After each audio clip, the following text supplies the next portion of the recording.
Okay, Bwana Yesu asifiwe.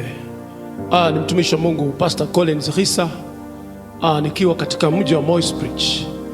Hapa ni katika kanisa letu la Jesus Last Hope Evangelical Church katika mji wa Moisbridge. Mji wa Moisbridge unapatikana on your way to Kitale. Wakati unatoka Eldoret, unatokea Eldoret on your way to Kitale. Tuko katika mji wa Moisbridge. Kanisa letu liko katikati ya mji wa Moisbridge, nyuma ya Elephant Hardware. Nataka nichukue fursa hii kukukaribisha katika mkesha wetu wa kuruka mwaka. Utakuwa ni mkesha wa ajabu, maana tayari Bwana ameninenea kuhusu huu mwaka ambao tunaenda kuingia, mwaka mpya wa 2026. Bwana ameniambia huu ni mwaka ambao ni mwaka wa ushindi wa kipekee. It is the year of the great victory of the Lord. Nataka nikukaribisha mpendwa, tuungane pamoja nasi usiku huo tukikesha kwa sababu ya kuingia katika mwaka mpya. Nataka nikusomee mstari mmoja katika neno la Mungu ili uone umuhimu wa kukesha katika nyumba ya Bwana.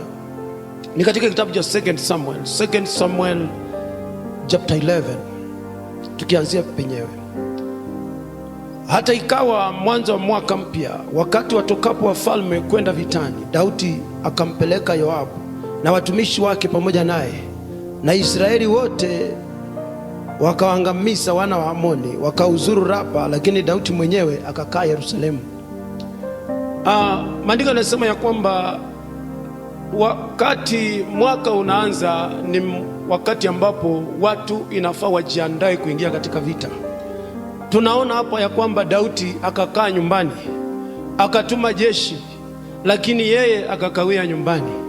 Na ndiposa hapa unaposoma ukiendelea, unaona ya kwamba Daudi anaingia katika dhambi kwa sababu yalikuwa ni majira ya kwenda vita. Sasa tarehe 31, mpendwa, ule usiku hautakuwa ni usiku wa kulala, hautakuwa ni usiku wa kukesha kwa nyumba, hapana. Nataka niwakaribisha wapendwa, kama wewe ni mkazi wa Moisbridge, wewe unayekaa karibu na maeneo ya Moisbridge, hata kama uko mbali, tutakuwa live on YouTube, tutakuwa live on Facebook. Kwa jina la Yesu Kristo nawakaribisha wote, njoo. Kutakuwa na mkesha wa ajabu. Ni mimi mwenyewe nitakuwa naongoza watu, kutakuwa na wageni, kutakuwa na watumishi wa Mungu mbalimbali. Lakini itakapofika masaa sasa ya kurukisha mwaka, ni mimi nitakuongoza kwa jina la Yesu, na utakuwa ni mwaka wa kipekee katika maisha yako. Kuna mambo umeng'ang'ana, miaka nenda rudi, umeteseka. Mimi ninakuomba tu kwa jina la Yesu, njoo tukaruke pamoja. Njoo katika ibada zetu usiku huo, itakuwa ni mkesha wa ajabu sana. Tembea na sadaka ya shukurani, tukamshukuru Mungu tukamshukuru Mungu kwa sababu ya 2025, maana Mungu amekuwa mwaminifu katika mwaka huu. Hata kama kuna mambo ulipitia, still God was faithful. Na wakaribisha sana kwa jina la Yesu. Njoo, mkesha wetu utaanza saa 2, tutaenda mpaka saa 8 usiku, na itakuwa ya baraka. God bless you as you come in Jesus name.